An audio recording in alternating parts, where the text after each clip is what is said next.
Hey guys, welcome to the Model Citizen Podcast. We're your hosts, Hunter and Michaela. We are so excited to have you here. All right, let's dive in. Hi guys, welcome back to the podcast. This is a special podcast because we are together. So annoying. So annoying. Hate that.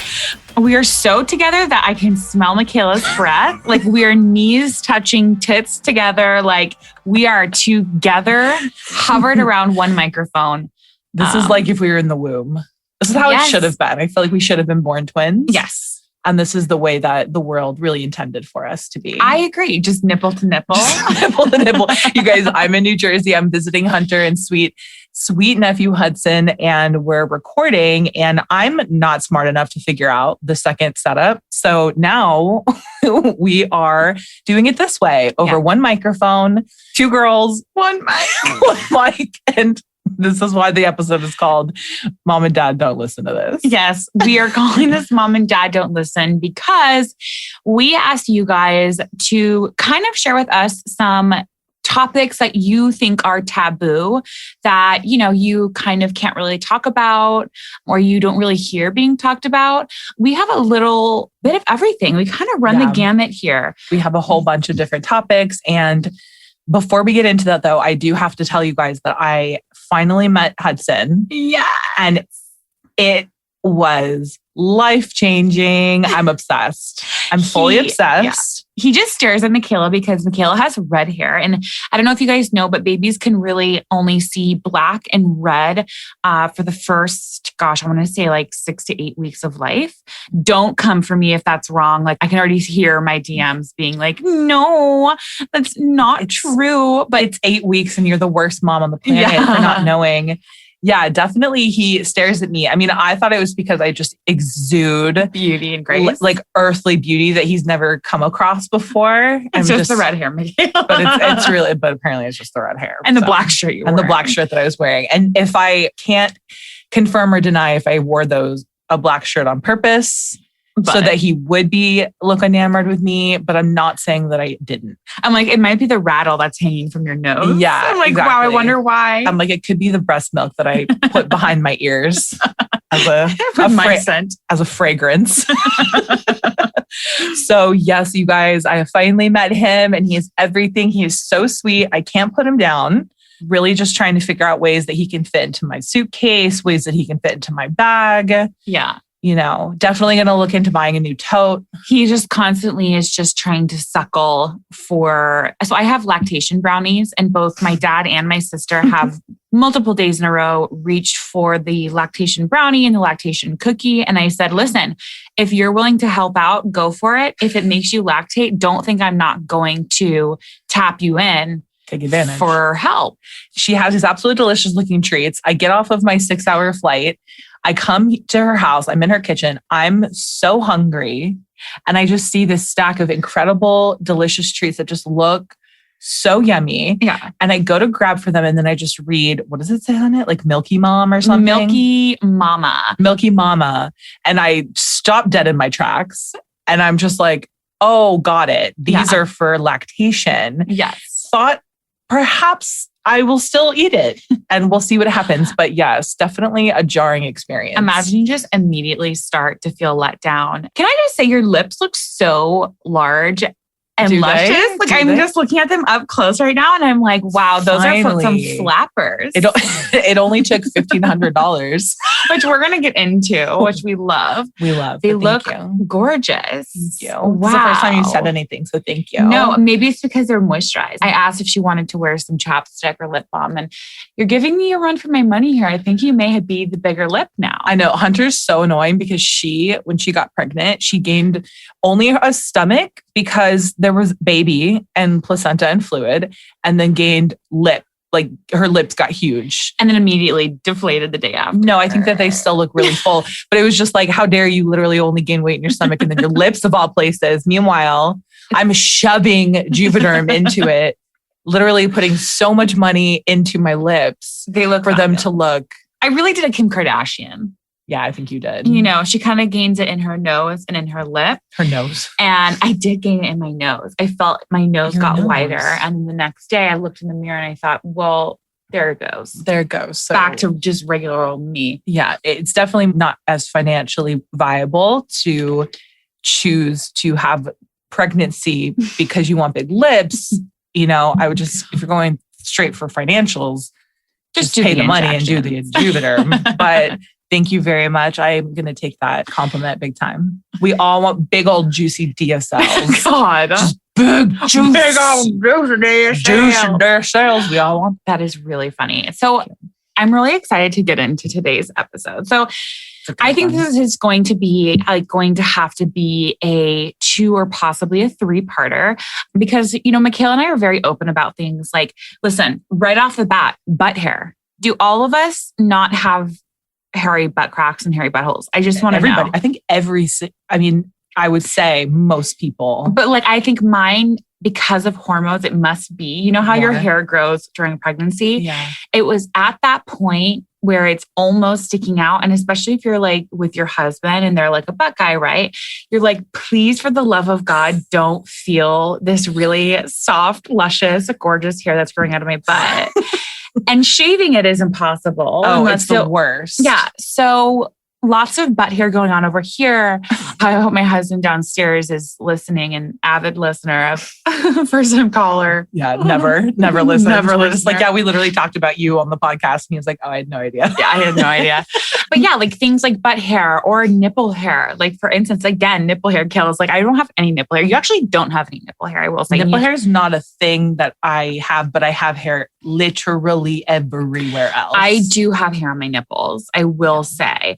It is funny because especially now that I'm breastfeeding, I will look down at my beautiful baby boy. He will look so handsome and just sitting there, just looking like the most beautiful cherry baby. And then it's just I just am staring around at the hairs that are kind of crowning around his mouth. And I'm just this is not what I see on TV. He just has curls coming into his cheeks. He has curls coming into his teeth. His little mouth. It's just they're flossing for him. I'm I can't, his little gums. Do you feel that happened? They grew maybe more thicker during pregnancy, or have you always kind of had? I've always had. Because I do get the one between the boob. That I feel everyone gets a little long, big old thickums. Listen, I'm giving Brian a run for his money for as far as the hair just goes. I'm not gonna lie. Same. My husband's Puerto Rican and I feel I'm just always having a long hair in my chest. Yeah. My happy trail. When I was a teenager, I started shaving everything, which I just think was not a good idea because now I have to cover my body in head to toe shaving cream. Right. And shave myself from my toes up to underneath my nose, right. Basically from my toes to my nose. It's kind of like when you go on a first date and you're anticipating it going, well, and you shave every crevice. I feel I have to do that every time. Otherwise I have thick, you would think I was of Persian descent because I have thick, dark hair. You have a girthy hair. Like my follicles come out. The follicle is girthy. It looks like black licorice. Yes, it does. One of my hairs looks like a sprig of black licorice. And I will say during pregnancy, I had to start shaving my stomach. The hair is always there, but the black hair. It's the black hair. It's the black hair. And I still find myself looking down and finding it. And it's I'm just where does it all come from? Where is it coming from? It's very concerning because I have different levels of thickness all over my body. There's no consistency. It's not I'm oh, this is my hair. It's I have a blonde on my arm. I got a dark in my pubes. I've got a blonde and a dark in the happy trail. I have some friends where I look and I now look and I'll be how are you so smooth? I have a couple girlfriends where I'll talk about butt hair or nipple hair, stomach hair, whatever. And they'll be really? And I'm oh, okay. Well, now cool. I feel shit. Now I'm the ogre in the room. It's ooh, that's a little. I always think about what would happen if I was on a desert island and if I could not shave, my situation would look like after 4 months. Forget it. Just get pregnant. You're really fat. You can't shave anything. And you'll find out what you look like if you're on a deserted island. Everything kind of goes out the window and you're just kind of listen, turn off the lights. I feel I'm just always scraping my face to shave it. I'm just always removing hair. And just so much of me wants to be can we just embrace I know. I think it's like whatever you're comfortable with, but I think the hair conversation is so needed to have. It's like, yes, I see a lot of people that I follow on Instagram who like don't shave their armpits and don't shave and stuff. And the comments are like horrific. Which is like, I literally don't care. There's so much going on in the world that I'm like, I don't give a shit if you shave your armpits or not. Like, do what you want to do. Yeah. And it's also like, it's funny because people are like, this is unhygienic. And it's like, wait a minute, you're saying that the way that my body naturally is unhygienic? That doesn't make any sense, my guy. People are just so uninformed. That's like you having eyeballs as unhygienic. Yeah, like, ew. It's like, all right, let me just pop them out. Yeah, what do you think people did like before razors? Right. People are so dumb. Also, I would love to talk about like boils. Like we deal with like boils and ingrown hair quite a bit. So badly, you guys. I get them so bad in between my legs, my thighs. I get them, my boobs underneath my bikini line. I've had dermatologists say this is just from shaving. Mm-hmm. But I just think that it's like no one ever talks about the fact that people do get breakouts like under their boobs and in these like sensitive areas. And my armpits breed boils. Here's the thing. It's like those big, thick, pussy boils where you pop them. It is pussy. And then there's one singular thick hair in there. Right. And you're just like, all of it. Like so dramatic just for that hair. Floating within the pus. It's just the one hair. Yes. And I get in between my thighs so much. And I can't not pop them. So now I have tons of purple. Oh, the hyperpigmentation in between my thighs. Yes, and like under my boobs and things like that. Cause it's like, how do you not pop them? They're so painful. They're painful and they just look a little bit wild. So you just kind of want to go at them. I am an avid non-popper though, because you guys, I grew up with a really bad cystic acne and I would pop my cystic acne and it gave me like pretty bad scarring. And so I've had a few procedures like Fraxel is one of them that helped my scarring a ton. So now I just let them live and breathe. And like my body is like a vacation. It's like a med spa for boils because you'll get to hang out for a long time on me. Yeah. I mean, Hunter's is like, I'll sit in bed with my hand on my pants, feeling for boils in between my thighs. And don't tell me you don't do the same thing, listener. You are sitting at home. You have right now a Real Housewife on. Your hand is down your pants. Why are our hands always down our pants? Because it's comfortable and it's warm and cozy and inviting. And I am always on the hunt for a boil that I can pop. And so that's just my truth. She's a huntsman for the boils, if you will. I am, dude. Yeah, and my body is a sandals spa for boils. So let us know who you are, and if you are one that has never experienced a boil or has no hair, this is not a show for you. Yeah. Move along. We hate you, and like get literally out of my face because we don't understand. Because I can't relate, dude. Unrelatable. Mm-hmm. Okay, you guys, do you want good hair on the first day of school? How about the second day of school? Michaela, I know that you and we wanted good hair every single day of school. I want big, beautiful, effortless waves just in time for back to school. And the Conair Double Ceramic Waver is designed with not just one, but 3 barrels for deep, continuous waves. Plus, the double ceramic technology provides even and consistent heat, fast styling, and long-lasting waves. Hello, that is a dream. With instant heat up, 30 heat settings for every hair type, and turbo heat boost for those difficult to style spots, it's easy to get the waves that you crave. The wide range of heat options lets you customize styling for flawless results, so you can be back to school beautiful. With full flowing waves, now so quick and easy to create at home, you'll always be selfie ready. On campus and off. Skip the salon and save time. Big, beautiful waves at home. No salon appointment needed. I love that. What is not to love? Get your waver delivered to your door just in time for back to school. Ordering this back to school essential for beautiful bombshell waves is easy. To order, just go to conair.com and search waver. Also 30 heat settings for every hair type, which is perfect because I have super curly hair. You are straight. I also love the auto off because I feel like every time I do my hair, I'm like driving away and I'm like, did I turn off my hair? Did I turn off my waver? Oh my God. I literally die for an auto off. That is absolutely amazing. The triple barrel that creates the deep continuous waves. Hello. Again, go to conair.com and search waver. I think that there is another fun thing that we want to talk about because what we did is we asked you guys. So a lot of you guys wrote these in and said, these are things that I would love for just like somebody else to talk about and to like, to acknowledge and say, this is something that we all experience. And that is when you fart, and it travels through the canal to the front, up to the front, the vaginal exit, and it pops out. What's it called? What is it called? So it's not a queef. A queef is when air is inside the vagina, like during sex. Yes. If it's like too many pumps going in and there's too much air, and then you let go of the air. That feeling's horrific. And can I just really quickly interject? Pregnancy, I did not know this because you are so widened. I'm queefing more than I'm farting. And in the middle of the night, it is loosey-goosey down there.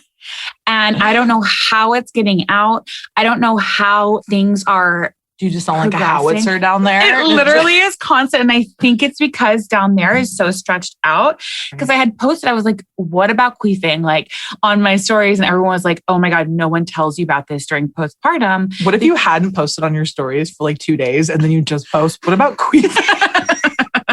I'm like, hey guys, I know I've been MIA, but anyways, what about queefing, huh? What's up with queefing? Just like so bizarre. Honestly, on brand. So good. Yeah, so good. So that's my little side thing. But what is it called? I literally don't know. I think maybe we should have looked it up and done a little research if we were a good podcast. But because we're just fly by the seat and I'm literally sitting in your lap. Skills, literally. I'm straddling her straddling me. It is quite comical. I love that this is the episode that we're getting super close on physically and emotionally. I don't know what it's called. I know that it's not queefing, although maybe this falls under the queefing umbrella. Maybe umbrella is more of a broader term than we're giving it credit for. But I will say that is a weird experience. That's a weird feeling. And you're kind of like, I don't know how to explain this because it just came from the front of my body. And it started at the back. But then if someone's like around you, and I feel like mine, I don't know about yours, but mine are like a pop, like a loud pop. Sometimes. It's very loud. Dude, sometimes it sounds like there's a ping pong tournament happening in the pants. It started from the back and now we're here. And it is a loud pop from the very tip. And you're just like, I don't understand this.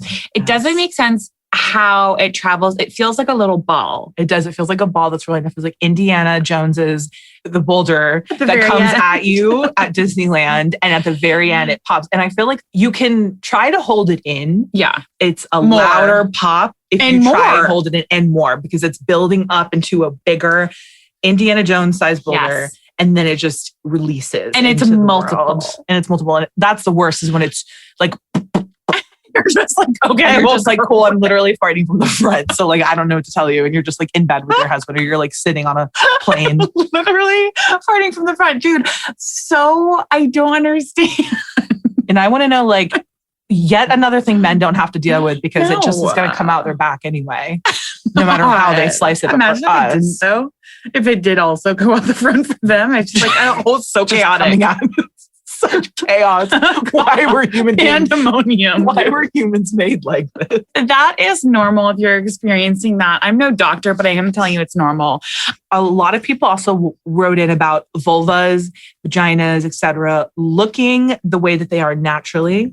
I never understood this. Versus how they look in porn. Now, I remember you telling me once you were on set and a makeup artist was putting the Benefit, please sponsor us, because we're about to give you a hell of a shout out here but you were saying that they were putting that on you and you're like, oh, I love this stuff. And that the makeup artist said, oh, we use this on women's vaginas in porn because it makes the like vagina, the lips, the situation look like glossy, pink, all of that.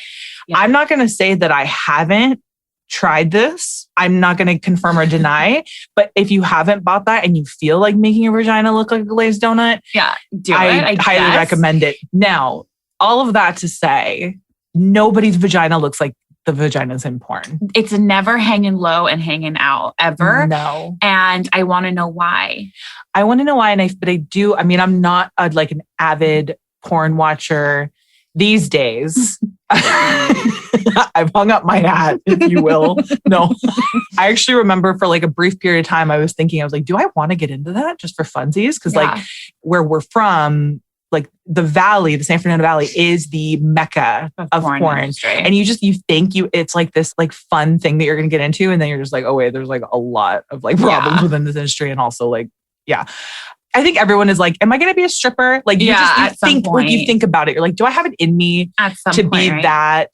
Yes. And listen, out there and cool. We are so on board with sex workers. Like literally. Oh, 1,000%. What I'm saying is I'm not cool enough. You're not cool enough. Thank you. Sorry, I'm telling you right now. I know I'm not. You're not. I know. I really think that the whole time I'd be there, I'd be like probably asking a lot of questions and just irritating everyone. And I feel like during sex, I would be trying to interview the guy and just like be friendly with him because I just like, again, as you guys know, I have this like need to just like be liked.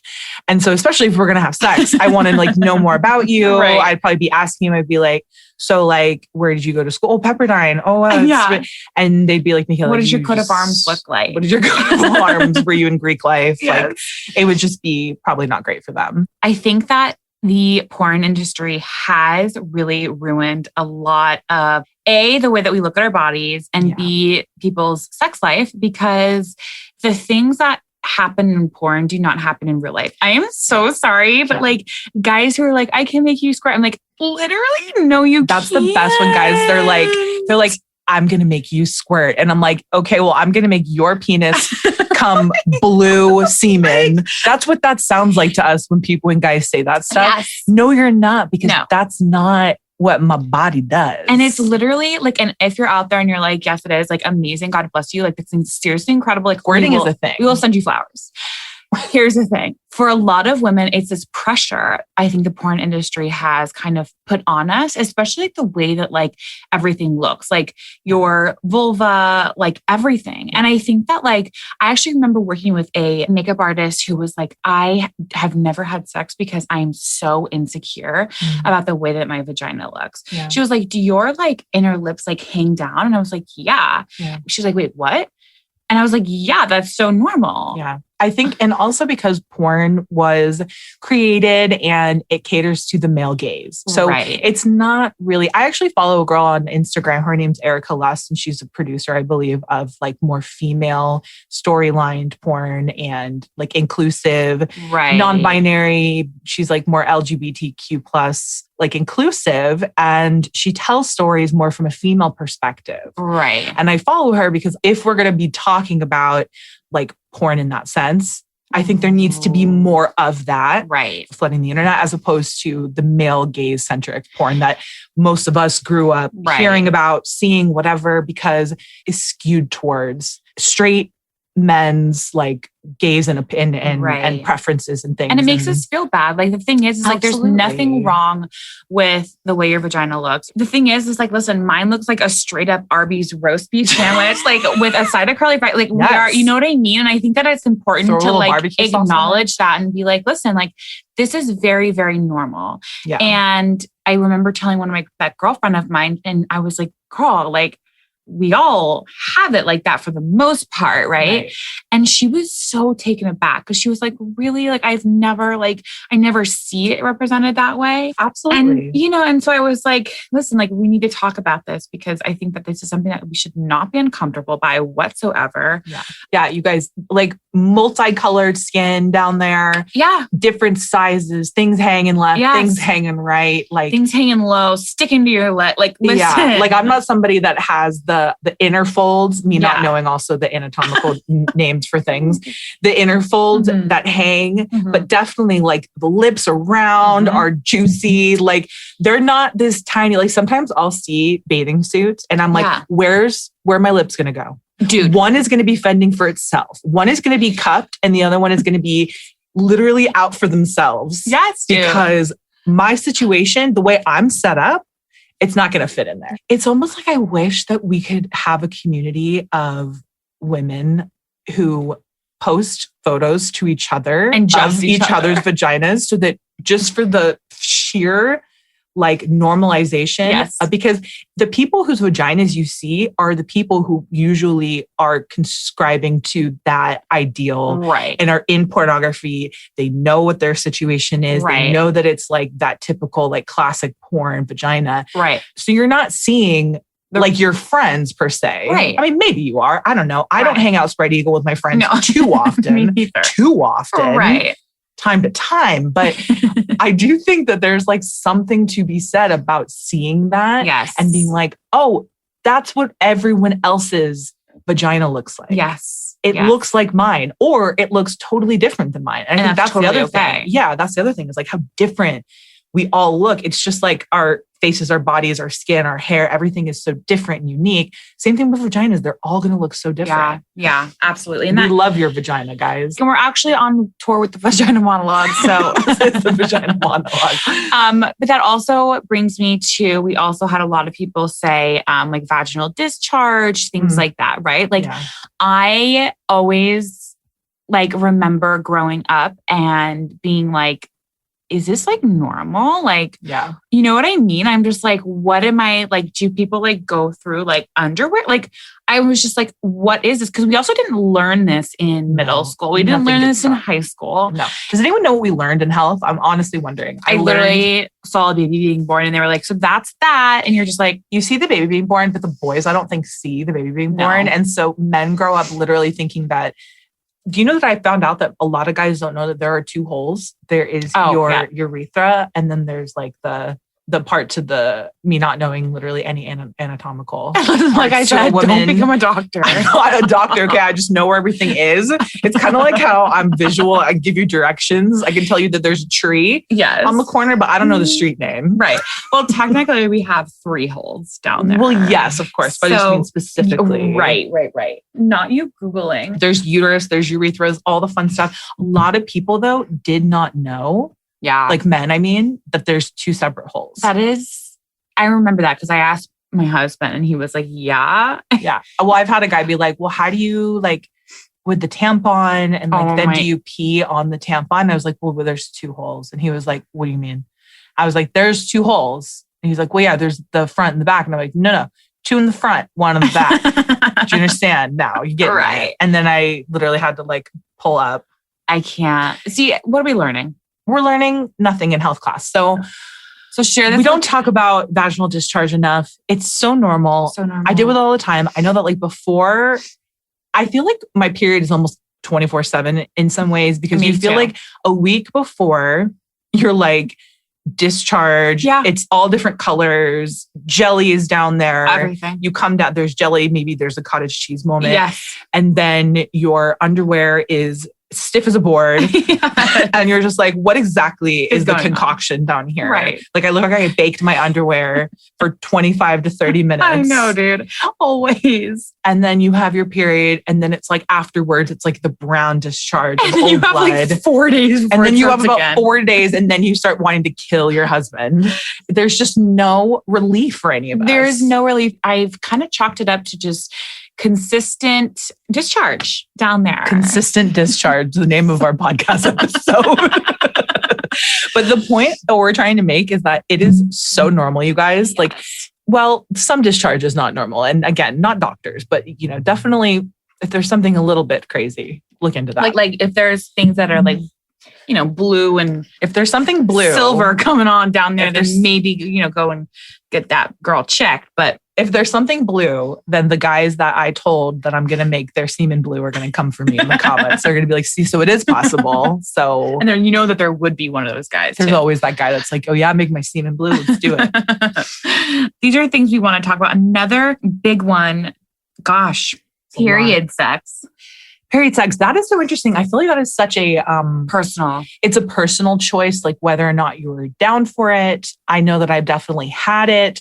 It's not my personal favorite. Yeah. I feel like when I'm on my period, I want chocolate. And I hate to be like that girl, but chocolate is like my guilty pleasure for any situation. Yeah. I'm like, you mean like a Wednesday? Just like a Wednesday. Yeah, like literally last night. Everyone knows that I'm a local at my C's. I go in, I'll get 2 Bordeaux, I'll get a couple of milk chocolate, this and that, and I call it a day. But when I'm on my period, I feel like I have a raging drive, but at the same time, the pain just makes me like not interested. Yeah. So I think it just depends. It does. And I've had friends who like, no way, no how, and no way in hell. Like, absolutely not. Like you, like 2 days before and 2 days after, like that entire span is a no-go. Yeah. Whereas for me, I'm like, I don't really care. Like for me, for some reason, it's never that crazy messy. It also depends on like the partner. Granted, I am like, sometimes I'm like, don't But like also me without my period is sometimes I'm like, don't touch me. You know what I mean? It's right. Exactly. It's for me, it's kind of like up and down, but it is just preference. And I think that like, if you want to, then like do it. And I think that you can also be open with your partner about it and be like, listen, like, is this something you're interested in? And if you are, like, there's ways to go about it. And like, okay, if you get a little messy, you get a little messy, like, you know, YOLO, you only live once. Throw a towel down and get it going. That's what I've always done. I've always thrown a towel down, but then I feel like you can't move around much. You can't really switch positions. And you guys know me, I'm an acrobat. Yeah, dude. Well, you guys have to know it's like Cirque du Soleil in there. So I was literally rubbing Mikhail's neck yesterday because she couldn't turn it. I couldn't turn it because I'm literally always just doing acrobatics in bed. And that's the truth of the matter, okay? Because I'm thick, but I'm bendy. All right. She's thick, but she's bendy. She's a pretzel. Yes. If anything, she's a warm, fluffy pretzel. I'm thick and I'm stiff.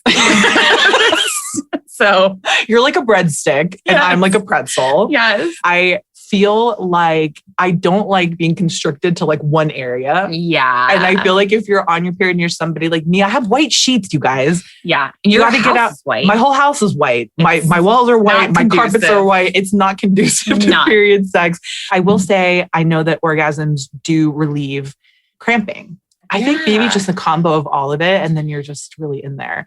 A box of C's chocolate, a Midol, an orgasm, and just send you on your way. So you are somebody who does period sex is what you're saying. I will. If the time is right, the stars are aligned, the mood is there, the cocktails are good, the food is good. Well, it's a lot of things that have to line up. Up. Poor Brian must be exhausted. You come home, a candlelit dinner. The thing is with my husband is he is 44, but he has the sex drive of a 17-year-old boy. Right. And hence why we have a baby. Yeah. Hence why you guys have a baby. Hence why he's like, want to make another. And I'm like, it's been 5 weeks. Right. Yes. Give me a break. Yeah. Let me take a hot breather. Listen, I'm not doing it anytime soon. Yes. But like, listen, if that's something you're into, I think that you need to hear the okay and have that conversation with your partner. Like, be open with them about it. It's nothing to be ashamed of. If you want to do it, I say 110% go for it. Do it. Yeah. Do it. Okay. And then, Speaking of fun things during sex, and this is not something that I can personally weigh in on. Yeah. I'm going to, maybe after a few lactation brownies. Yes. So sex while breastfeeding. And we don't mean sex while breastfeeding your baby. We were all laying in bed this morning as we do, cuddling. But when we say all, we mean my husband, my baby, my sister. She came in and we were all in bed talking. And we were talking about the episode today. And we were talking about sex while breastfeeding. And Brian thought we meant like while you're feeding the baby. He was like, what the fuck? He was like horrified. Can't they wait like 5 minutes to finish the feeding? You imagine your poor baby that's like absolutely scarred for life. Absolutely like not getting a full feed. Just can't get the nipple. Can't get the nipple. God. No, we mean sex while lactating, I guess. Yeah. So here's the thing. When you are breastfeeding or when you're lactating, your boobs are just wild and out at all like hours. Like sometimes I will just be sitting there and like Hudson will like cry or I'll just like look at him or something and I'll feel let down. And I'll be like, oh my God, my boobs are going to start leaking. Explain what letdown is for anyone. So letdown when you are lactating is basically like you have a buildup of breast milk and it is kind of like, I imagine it like a water balloon, right? So it's like all in that water balloon. And then all of a sudden something triggers it in your body and the water starts seeping out. But in this instance, it's your milk. So it kind of lets down, the floodgates are kind of open to let down the milk that it's been storing so that you can feed your baby. The body is really incredible. My letdown is gnarly on my left side. My poor baby is getting waterboarded every time. So I have to like hand express before I even feed him, but it's crazy. So basically like you can have a crazy letdown, right? Like imagine a water balloon just like flowing out or trickling out, right? So sex while breastfeeding, granted, I have not had sex yet. Well, breastfeeding because I'm only 5 weeks out, haven't been cleared for anything yet. Poor Brian. He has played with them and it is messy. And might I also add that it's like, I'm kind of like that's not for you. That is for my baby. This is liquid gold. Do you feel protective of the breast milk? Is that what it is? You're like, no, you can't have even a drop of this because this is for him. Yes. Which is so funny because I was talking to another one of my best friends who has a kid, and she was like, Hunter, it like ruins like any like boob play when you have a kid and you're breastfeeding, because you are like, no, this is their food. Mm-hmm. This is for them. Right. It's kind of like having sex with a sub sandwich on your chest. Yes. And you have a hungry toddler. Right. And that toddler, all they have is that sub sandwich. Yes. And your husband's sitting there taking little nibbles. I would be like, what the fuck? Like, get away from my number 7 from Jersey Mike's. Things just truly shift fast. The priorities really change. So yeah, I think that that's something very normal.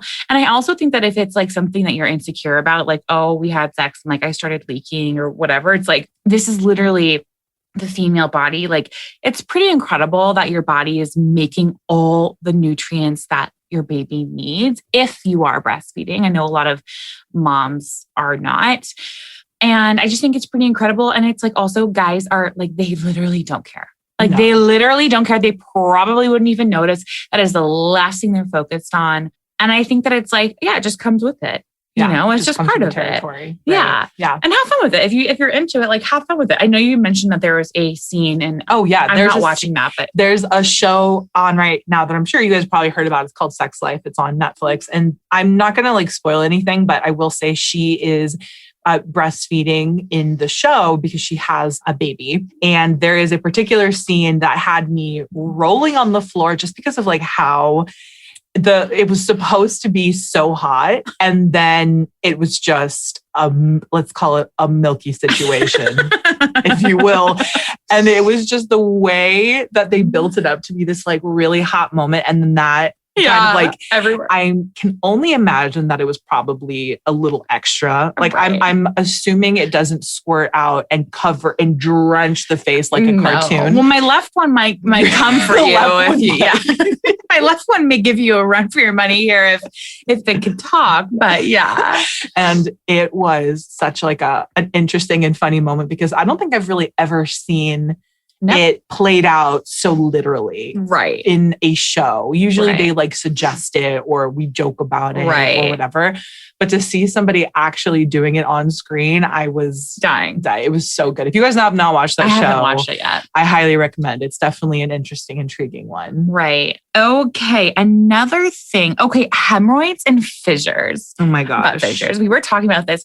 If you guys aren't wiping your butt until it's absolutely bleeding, then you have to stop this podcast right now because I don't know you. Yeah, we can't relate. I feel it's so funny because I actually had a friend who messaged me a few days ago and she was like, okay, like I am really scared. And I was like, why, what's up? And she's like, I just wiped and there was like blood on the tissue. And I was like, okay, and where's the scary part? And she was like, no, that's the scary part. And I was like, you're fine. Oh my God. It was the first time she'd ever experienced that. Again, guys, we're not doctors. If you feel something's off, definitely go look into it. But there is such a thing as hemorrhoids and there's such a thing as fissures, anal fissures. And they're basically like little tears or they're like little boils that happen. And I've had both. Have had both, absolutely. And they are very much normal. I feel like so many people I know experience these. One of my best friends and I talk about this all the time, how we're just like, do you ever just like literally wipe your butt until you bleed? Like the thing is I'm a chronic wiper. I cannot have any residue. I can't have anything wet. Oh yeah. I have to be dry as a bone before I can leave that toilet. Yep. I'm the same exact way. And my husband always says that we use too much toilet paper. Yes. He's like, I think you eat the toilet paper behind my back. Yeah. Because there's no explanation for why we go through so much of it every day. Dude, it's because my butthole is bleeding. It's like I wipe until I bleed and then wipe until you scab. It's like, Lord help me. And then you kind of have, listen, we're really diving in here. And then you kind of have like an itchy butt because you now have a fissure there. And it's just then you're scooching your butt around like your dog and you're just trying to get in there and figure it out. Roundabout. Have you ever been in public and you have an itchy butt? Yeah, dude, I go for butthole, and you just go for it in public? So when I'm with my husband, I will tell him to cover the ship And I will go for it, dude, because I cannot. What if you're alone? It's stinging so bad. Yes. What if you're alone? No, I'm not when I'm alone. What if you're like, that's what I mean. But what if you're alone and you're standing in line somewhere and it's so bad? I just cry. You start sweating. I don't know why we can't normalize itching our butts. It's like, can't I just itch my butthole? It's itchy. Everyone is putting their fingers literally in their buttholes itching. Like, I'm sorry. I'm so sorry to say it. I'm sorry to put that out there. I'm sorry to tell you on this fine Thursday that this is what it is. And it's just, I'm sorry, dude. It's just so normal. And I really wish that we could just let this be okay. I'm over. There's so much in the world I want to normalize. And that's like top of the list, because sometimes you just need to go in there and it's not anything sordid going on. You just simply have an itch. Like you have an itch on your nose. It's skin, it's body. It's like, you need to get at it. And same with itching everywhere. You know what I mean? I like wish that itching wasn't such like a weird thing. Me too. I feel like you can't even like itch your nose without people being like, you're breaking your nose. Oh God, for when I ever know. It's like, let me itch my parts, dude. Let me get in my pits, my vagina. Sometimes the vaginal itch is the worst. It's the worst. And it's stinging. And you're just like trying to kind of like squeeze your legs together. Or Never you're like works. kind of, and you're like hoping you have a little stubble left over from not shaving for like a week.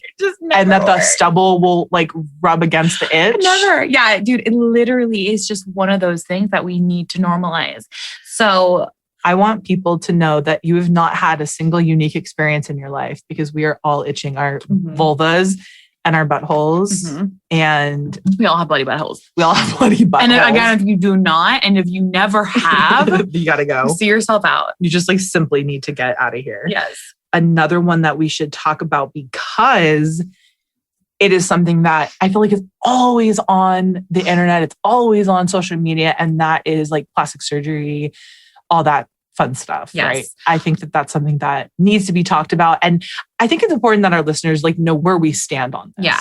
I think we both come from the same place where we're like, literally, your body, your choice. Yes. You can do whatever you want. And I think that there's such a juxtaposition, right? Because people are like, well, how are you body positive then? If like, and here's the thing. I'm body positive because I'm like, you can do whatever you want with your body as long as you're truly feeling good about yourself. Like if that thing makes you feel really fabulous and truly deep inside, like go for it, do it. Why not? Like we've kind of like had such a misconception as a society where it's like we have put so much negative connotation over like Botox, and we judge people. And it's like, we have no right to do that.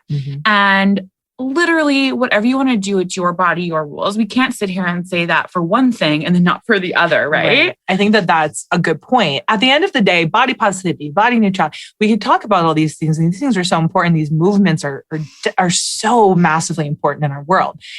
Where I come from is a place of I'm going to support women, especially no matter doing whatever women want to do. Yeah.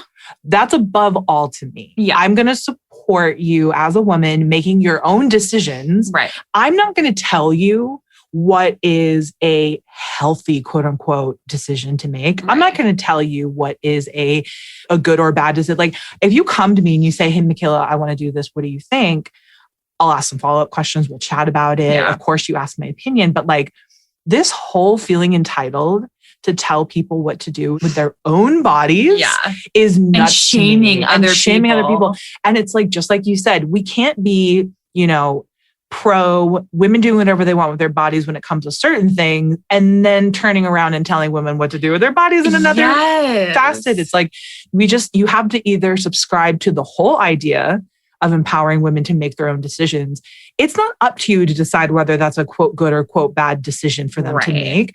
What's up to you is to make your own decisions and empower other women to make their own decisions and let them and make those decisions on their own with their own mindsets. And that's how I feel about plastic surgery. That's how I've always felt about any kind of like modification, from piercing your ears to a full-on BBL. Like, girl, you are not going to hear a word from me. I want every woman to do what's going to make them feel the best. Yeah. And the thing is like, I don't like when people convolute the conversation of the media pushing this like perfect body ideal with women striving for it and doing body modifications. They can kind of overlap one another, but for me, they're kind of separate situations. We need to definitely flood the media with more positive representation of different diverse body types and all of that for sure. Mm-hmm. At the same time, though, I also think that there's something to be said about, like, I get lip injections. I don't do it because of some person that I've seen. You guys, if you guys heard my last episode, I've been wanting to do this since I was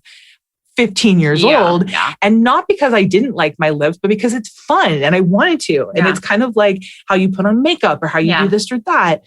You got a little more pep in your step. And I love it. It's very simple. Yeah. When you just break it down to women supporting women doing whatever the fuck women want to do. Yeah. I can't tell you guys, your life will get better if you just simply go, I'm going to empower you to do whatever makes you happy. Whatever makes you as long happy. as this person is not like literally hurting other people in the process, if this is just their decision for themselves, right?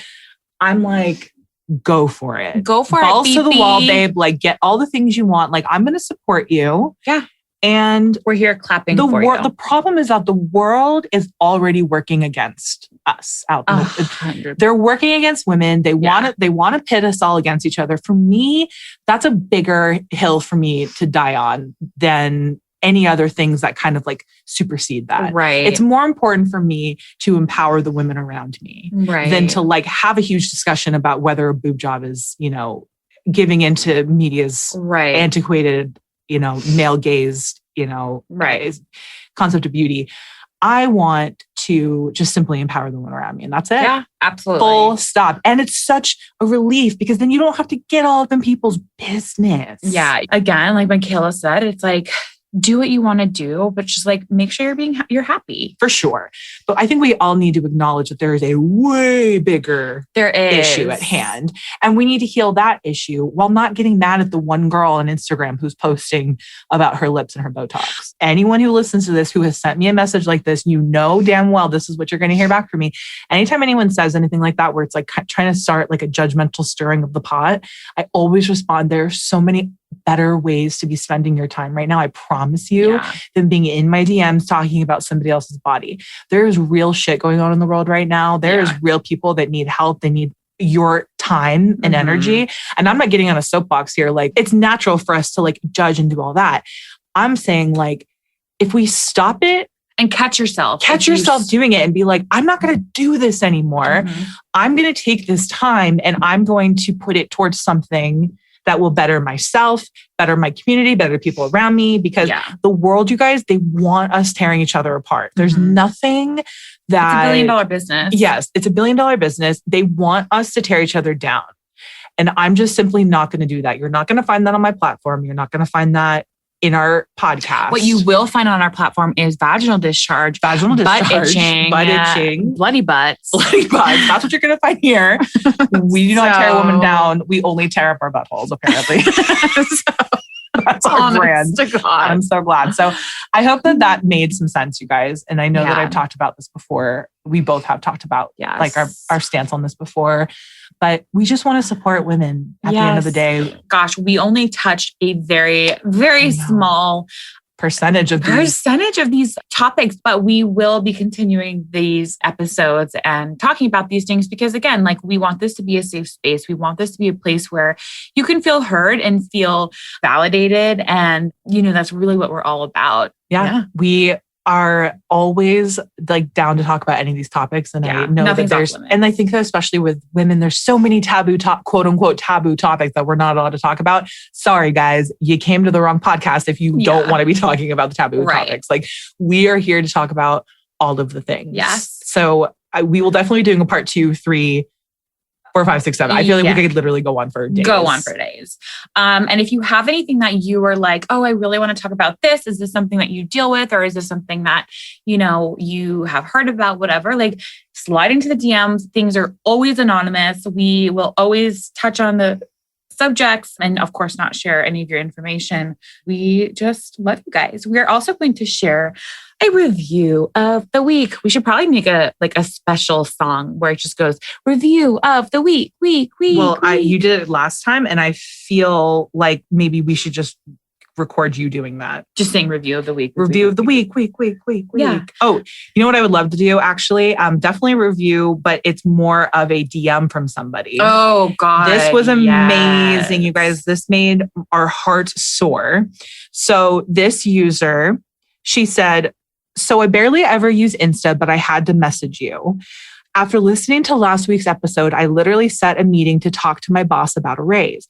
I brought so much data and stats on projects I've done this year. I've just been going above and beyond for this company, but not being compensated what I deserve. Well, I got the email today that I'm getting a $10,000 raise. Like what? Okay, queen. This is literally life-changing for me. And I couldn't have done it without both of your encouragement. Like I'm going to be able to buy a house on my own now. Yes. Crying emoji. And now I'm also crying. I'm not going to lie. I got very teary-eyed when I was reading this.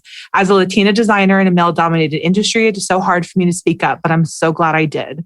I was so nervous, but then I heard Michaela's voice in the back of my head. Love, love, love your podcast. Thank you so much for being my digital big sisters. I mean, I can't think of a better message. And you guys, this is what it's all about. It tickles me pink to think that you guys are hearing any of our voices. My fancy. Why? Yeah. For what reason are we now Scottish? It tickles my fancy.